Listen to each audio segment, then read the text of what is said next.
Bonjour à tous et ravi de vous retrouver sur ce nouveau numéro. Il est comédien d'origine sénégalaise et débute sa carrière en jouant dans des pièces de théâtre. Pardonnez-lui toutes les fautes qu'il a pu commettre. S'il a fait du tort à des gens, faites en sorte que ces personnes trouvent la force de lui pardonner. Ya Rabbi. Et s'il s'est fait du tort à lui-même?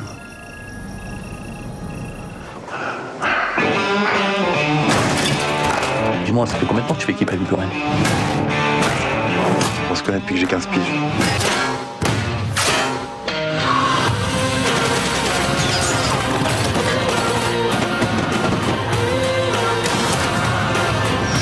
Ça fera bien sur ton rapport de stage.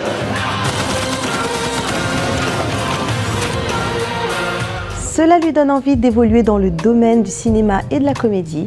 Il décroche son premier rôle dans le premier long métrage d'Audrey Estrugo, Regarde-moi, et l'aventure commence. Notre invité de la semaine est Toumar Dio.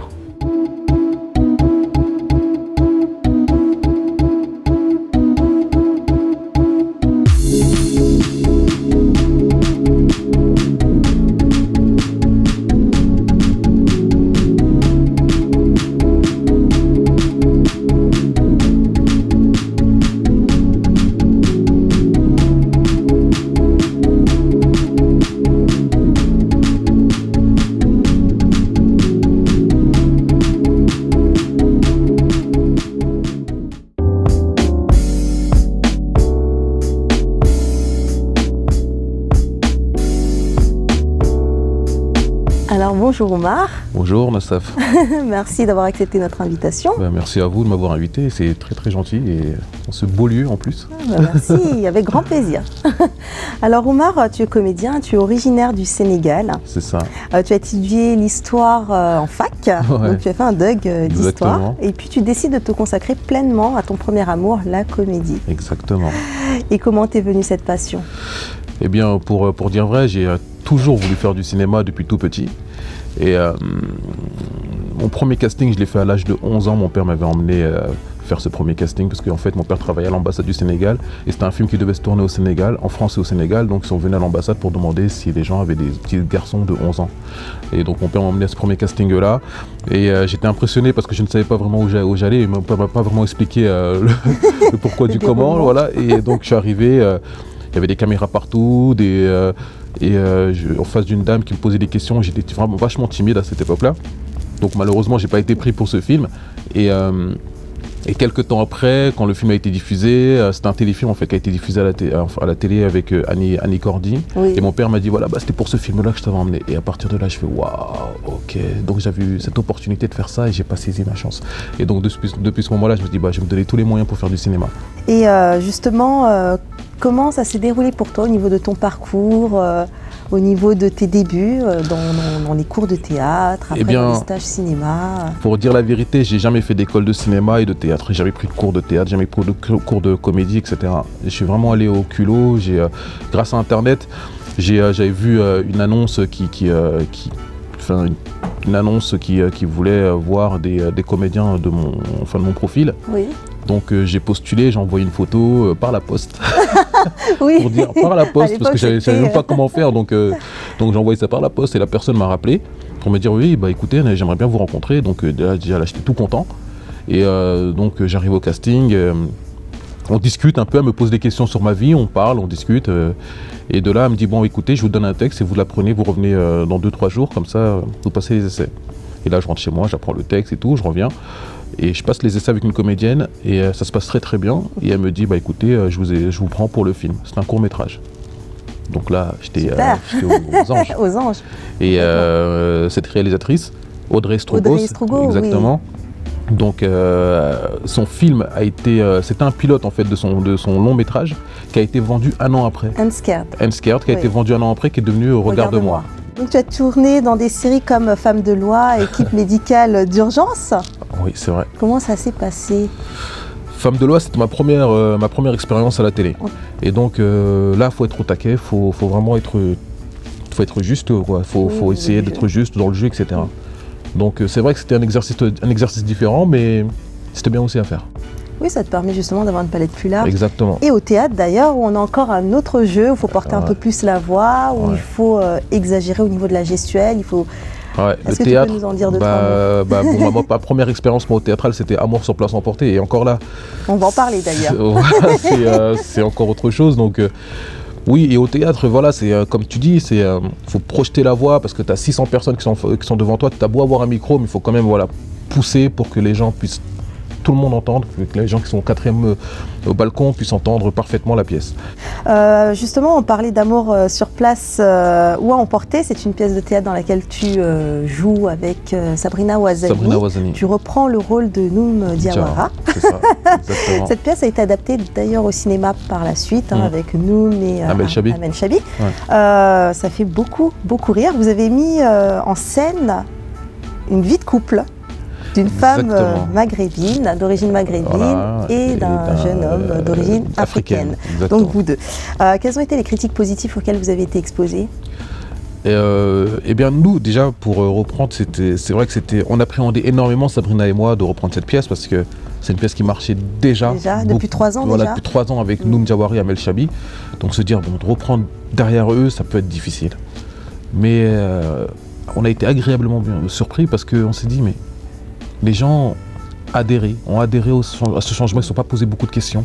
En fait, la chance qu'on avait dans cette pièce, c'est que les gens venaient pour la pièce avant tout. Oui, et non pas pour les comédiens. Et non pas pour les comédiens. C'est une chance, effectivement. Pas que dans le théâtre, c'est souvent comme ça. On vient plutôt pour une pièce, pour la pièce, plutôt que pour les comédiens. C'est très rare. Et je pense que Sabrina et moi aussi, on a aussi relevé le défi. On a beaucoup travaillé parce qu'on voulait vraiment, on voulait pas avoir vraiment des critiques négatives à dire oui, on préférait les originaux que voilà. Donc on s'est vraiment dit, on va travailler à fond, voilà.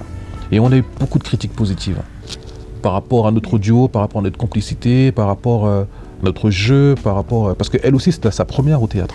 D'ailleurs, vous aviez légèrement modifié le jeu qui n'était pas, On a essayé de garder vraiment 90% de ce que Noum et Amel faisaient. Oui. Et après, moi, je ne joue pas comme Noum Diawara, Sabrina ne joue pas comme Amel Chabi, donc forcément on ramène un peu notre touche et qui a plu. Donc on était contents. Super. Et d'ailleurs, penses-tu que c'est une comédie à caractère caricatural ou pas du tout? De toute façon, il y a toujours de la caricature dans une comédie, je pense, quoi qu'il arrive. Et là, c'est vrai que ce côté un peu, voilà, donc elle est maghrébine, moi je suis africain, donc on a joué un peu sur ces tableaux-là. On a poussé un peu même en dénonçant d'ailleurs des choses qui sont assez vraies, bah oui, bien sûr. Ouais. Donc en dénonçant le racisme qu'il y a entre les couples maghrébins et africains, et même en allant plus loin que ça. Donc on a essayé de... Donc la caricature elle est tout le temps là, quoi qu'il arrive. Alors quel est ton lien avec l'Afrique? Tu as quitté l'Afrique à l'âge de 3 ans, donc tu as vécu, tu es né sur Dakar, je suis né à Dakar, tu as vécu avec tes parents jusqu'à l'âge de 3 ans sur Dakar. Avec ma mère. Avec ta maman. Et comment ça s'est passé? Bon, j'avais 3 ans quand je suis arrivé en France, donc je parlais pas français forcément. Et donc voilà, donc j'ai dû m'intégrer vite. Mais après, bon, à 3-4 ans, on s'intègre très vite. Hein. Exactement. La langue, elle arrive vite, on s'en rend même pas compte que voilà. Et donc voilà, mais c'est vrai qu'on habitait d'abord à Paris, donc je voyais que des blancs autour de moi. Ça t'a fait bizarre? Ouais, ça m'a fait bizarre. Ouais. Parce que quand j'arrivais à l'école, je vois que des blancs, quoi. Donc je les voyais pas, moi, je connaissais pas. Donc ça me faisait bizarre, mais et après, bon, on rentre vite dans le schmilblick, comme on dit. Et aujourd'hui, tu as l'occasion de retourner dans ton pays? Souvent, ouais, très souvent. Et j'ai même eu la chance de travailler là-bas, ce qui est énorme. Qu'est-ce que tu as fait là-bas? J'ai tourné j'ai fait 2 téléfilms et 1 moyen métrage là-bas. Pour France Télévisions et pour Arte. Comment tu l'as ressenti? Quel a été ton sentiment? Le premier film que j'ai fait s'appelait Aduna. Aduna, la vie, le monde, c'était pour France 2. Oui. Et donc, on est allé avec une bande d'amis, enfin, c'est une bande de potes qui se retrouvent au Sénégal pour faire des tiges, etc., restaurer un vieux paquebot, un vieux bateau, pardon, et se retrouver dans ce bateau et qui part de Saint-Louis à Dakar. Et à un moment donné, il y a un détournement et des gens qui détournent le bateau pour mettre des Sénégalais pour les emmener en France. Ouais. Et nous, on se retrouve dans ce bourbier. D'accord. Donc voilà, c'était un peu ça le truc. Et moi, de tourner au Sénégal, c'était quelque chose d'énorme, hein, de dire tu as la chance de faire ton travail dans ton pays d'origine. C'est extra. En racontant quelque chose qui te touche, quoi. Donc ouais, j'étais vraiment content, ouais. Et est-ce que tu penses qu'il y a vraiment, par exemple en France, là tu parlais d'avoir travaillé au Sénégal, en France, est-ce que tu penses qu'il y a vraiment un marché pour les acteurs noirs ou pas du tout? Enfin, pas du tout, pas du tout, parce qu'il y en a quand même un qui est là, et puis d'autres sont quand même là, mais je veux dire, est-ce qu'il est vraiment peu important? Bah, c'est vrai que c'est un peu difficile. Mais moi, je me dis, après moi, maintenant pour mon cas personnel, je me dis que j'ai vraiment beaucoup de chance, sincèrement. J'ai beaucoup de chance. J'ai tourné depuis 8 ans maintenant que je fais ce métier. Tous les ans, j'ai tourné un film. Voilà, j'ai eu un projet, etc. Maintenant, c'est vrai que il n'y a pas beaucoup de projets où on demande des acteurs noirs, etc. Il n'y en a pas énormément. Mais après, il faut les créer aussi. On est là, on peut les créer. J'allais te demander. Donc, voilà, est-ce que tu penses à créer, parce que tu écris aussi? Ouais. Donc des scénarios et oui, autres. bien sûr. Bah là, justement, on vient de terminer l'écriture d'un long métrage d'une histoire vraie, inspiré d'une histoire vraie. Et avec des amis? J'ai écrit ça avec un ami auteur. Avec un ami. Voilà, et donc il va être produit. Et normalement, on compte peut-être le tourner en janvier-février 2016. Si vous avez donc trouvé des producteurs pour pouvoir vous soutenir. Vous avez eu des financements. Ouais. D'accord. Donc là, ça va, on est content, franchement. Donc ça va être votre premier long. Mon premier, ouais. Mais moi, je vais pas réaliser, je vais jouer dedans. Oui. Parce que la réalisation, c'est encore autre chose. Oui, c'est encore autre chose. Et je vais pas m'en mêler les pinceaux. Je vais pas dire, voilà, je veux réaliser pour réaliser. Si un jour je veux réaliser, par la suite. Voilà. Si un jour je veux réaliser, c'est que je me dirais voilà, j'écris un film, enfin un scénario pour le réaliser et non pas pour jouer. Et oui, vraiment... après c'est vrai que c'est deux choses complètement différentes. Ouais, je peux pas, certains arrivent à faire les deux d'ailleurs, chapeau. Moi j'ai pas encore c'est vrai qu'il faut avoir aussi cette double ou triple casquette, écrire, jouer et puis réaliser. C'est. Faut savoir faire, faut savoir faire ce que tu sais faire pendant un moment et après. Et voir après par la suite si l'envie de réaliser est forte et pourquoi pas me lancer. Et quand tu dis que tu as eu de la chance, c'est-à-dire que tu vois beaucoup d'acteurs noirs? J'ai beaucoup d'amis comédiens noirs qui ne travaillent pas beaucoup. Qui ne travaillent pas beaucoup voire qui ne travaillent pas du tout. Et c'est vrai que c'est difficile. Ouais, c'est difficile pour eux. Quand même. Ouais, c'est vachement difficile parce que je sais pas. Et est-ce qu'il n'y a pas ce souci-là de constamment proposer les mêmes choses, les mêmes rôles, c'est-à-dire rôle de banlieusard, rôle de sans-papier? Tu le ressens, Je le ressentais au début, mais après, il y a des moments où j'ai commencé à dire non. D'accord. Et c'est là que le changement. Il faut apprendre à dire non. Il faut apprendre à dire non, nous. Voilà. Dis donc, j'ai inventé un nouveau mot, nous. Non, mais c'est vrai, mais je pense qu'il faut apprendre à dire des fois, il faut apprendre à refuser. Parce que si on se dit tout le temps, je veux tourner pour tourner, peu importe le rôle qu'on me propose, à un moment donné, on va te proposer toujours les mêmes rôles, tu diras toujours oui, tu resteras toujours cantonné à ces mêmes rôles-là. T'en connais qui sont dans ce cas de figure? Pas personnellement, non, j'en connais pas, mais j'en vois souvent à la télé ou qui tournent toujours les mêmes rôles, quoi. Et c'est dommage. Ouais. Mais je pense que quand on dit non, non, ça veut pas dire je ne veux pas travailler avec vous parce que non, c'est non parce que ce projet ne me correspond pas, machin, donc. Voilà, mais maintenant, si vous avez autre chose à me proposer, pourquoi pas. Avec plaisir. Voilà. Ouais. D'ailleurs, au niveau de ton actualité, cet été, tu as joué dans le long métrage de Benjamin Rocher, le film Anti-Gang, aux côtés de Jean Reno. Donc, c'est un film policier, plein de rebondissements. Qu'est-ce que tu peux nous raconter? Eh bien, déjà, le tourner avec Jean Reno, c'est exceptionnel.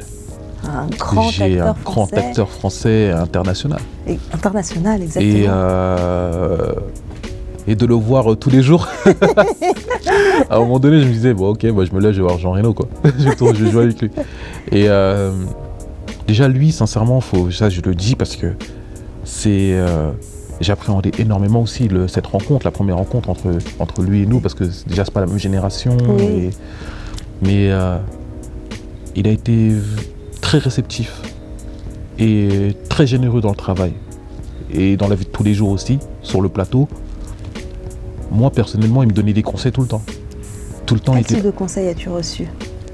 Déjà dans le jeu, certains trucs, il me disait, voilà, Omar, fais le plus comme ça. Là, tu verras, ça va marcher. Voilà, ça marchera, tu verras. Et donc, je le faisais et ça marchait. Et ça marchait. Et c'est même parler de la vie aussi. De lui, son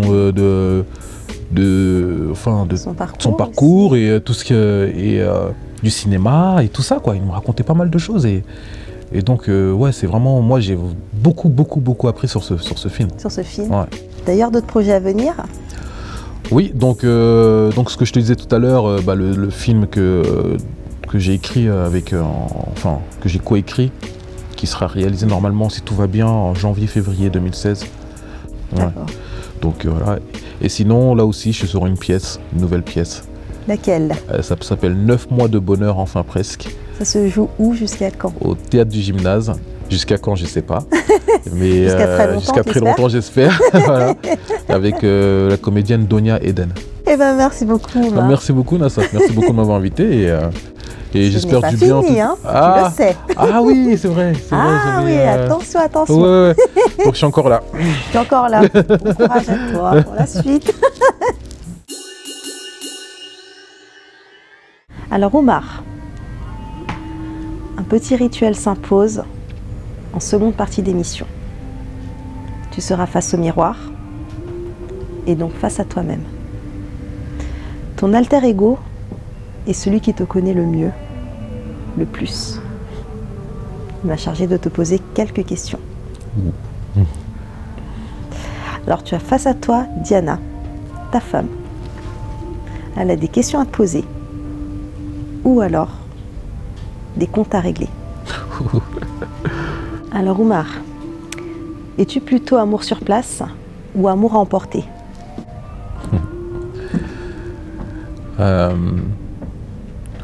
Je dirais les deux. Amour sur place quand je suis à la maison avec Diana, avec ma femme, et à emporter quand on sort ensemble, quand on va au restaurant, quand on va au cinéma, et voilà, quand on bouge quoi. Donc pour moi c'est les deux. Quelle est la pire chose que tu aies faite par jalousie?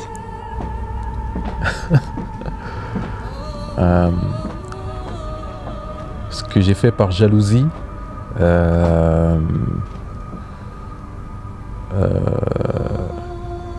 m'est arrivé une fois et je regrette d'ailleurs parce que c'est pas des choses à faire, mais et surtout c'est des choses sur des choses infondées qui ne servent à rien. Et j'ai piqué une colère et ensuite j'étais dans mon coin pendant un petit moment à pas parler. Voilà. Qu'as-tu fait pendant ta colère? Non, j'ai crié, voilà,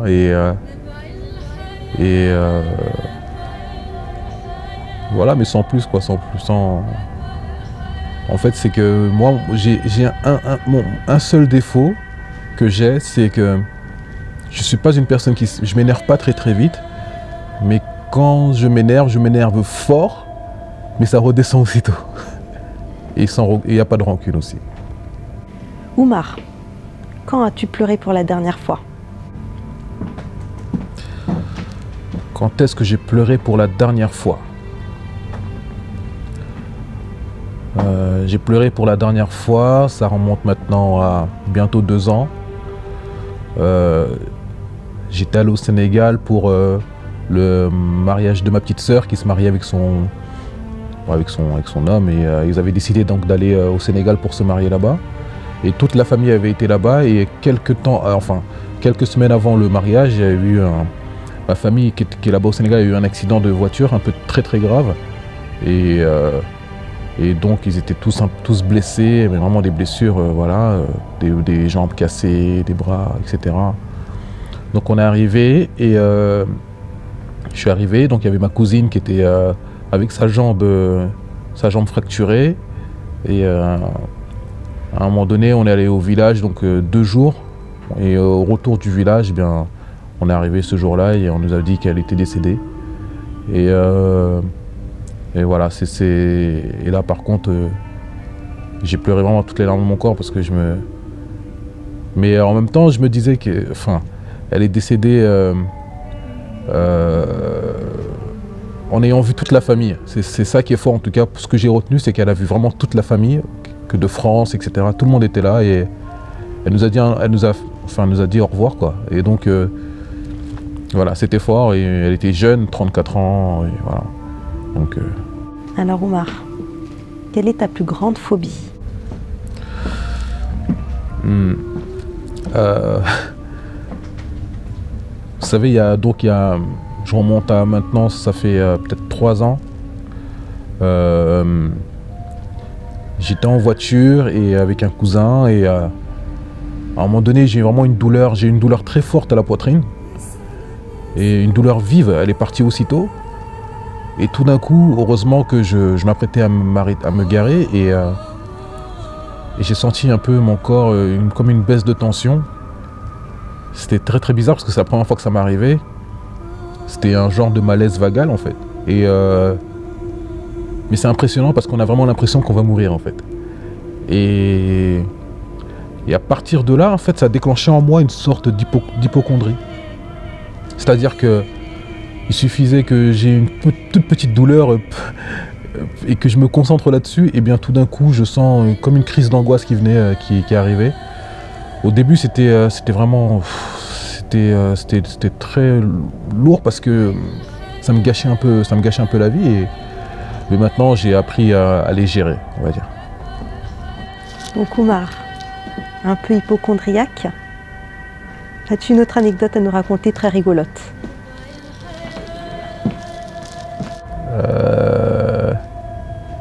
Ah oui, c'est bon.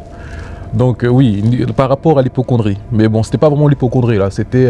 j'avais 11 ans et ça, j'en suis pas fier parce que... ouais, j'en suis pas fier du tout parce que voilà, mais j'avais 11 ans, j'étais en cours et en plus en cours de méthodologie quoi, le cours qui veut rien dire. Et à un moment donné, en fait, je voulais juste rentrer chez moi, j'en avais marre et j'ai dit au professeur que j'avais mal au ventre en fait. Et donc il a appelé l'infirmière, je suis allé voir l'infirmière, j'ai exagéré mes maux de ventre et tout.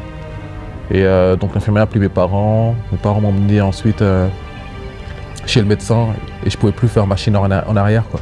Donc j'ai continué dans mon délire à dire oui j'ai mal. Je me suis retrouvé à la clinique ce soir-là.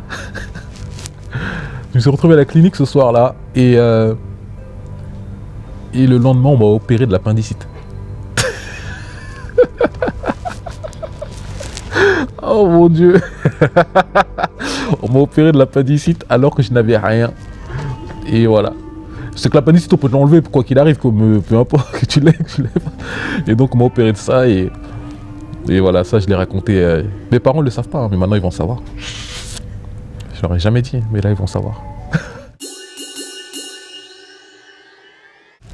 Alors Oumar, l'émission touche maintenant à sa fin. Malheureusement. Tu as passé un bon moment? Ah bah ouais. Mais avant ça, sache que l'invité de l'émission précédente a décidé de te poser une question. D'accord. Ou alors, de t'imposer un gage. Tu ris jaune. Okay. Ta mission sera de l'accomplir, ou alors d'y répondre. Regarde, ça se passe par ici. Le prochain invité, ça va? Tu me vois bien là? Tu vas devoir danser la danse des canards ici. Je veux te voir. Danse des canards. Et puis tu fais coin, coin, avec le bruit aussi. Hein. C'est un gage, monsieur ou madame. Bon courage. Merci là-bas. C'est bon, c'est bon. Jessie Matador, comment te dire danse des canards.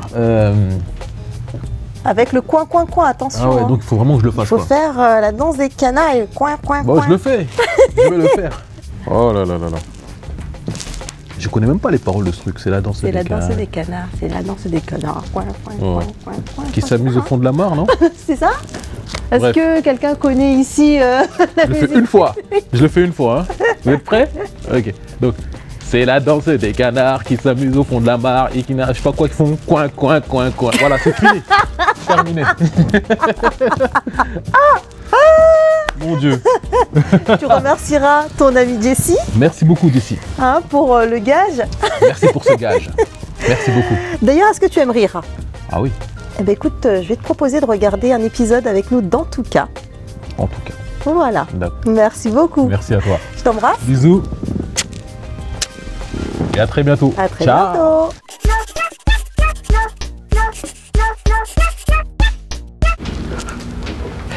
Banca! Qu'est-ce que tu veux? C'est bon, chercher? madame. C'est joli. Mais vous avez choisi une Va me mauvaise... chercher du coton.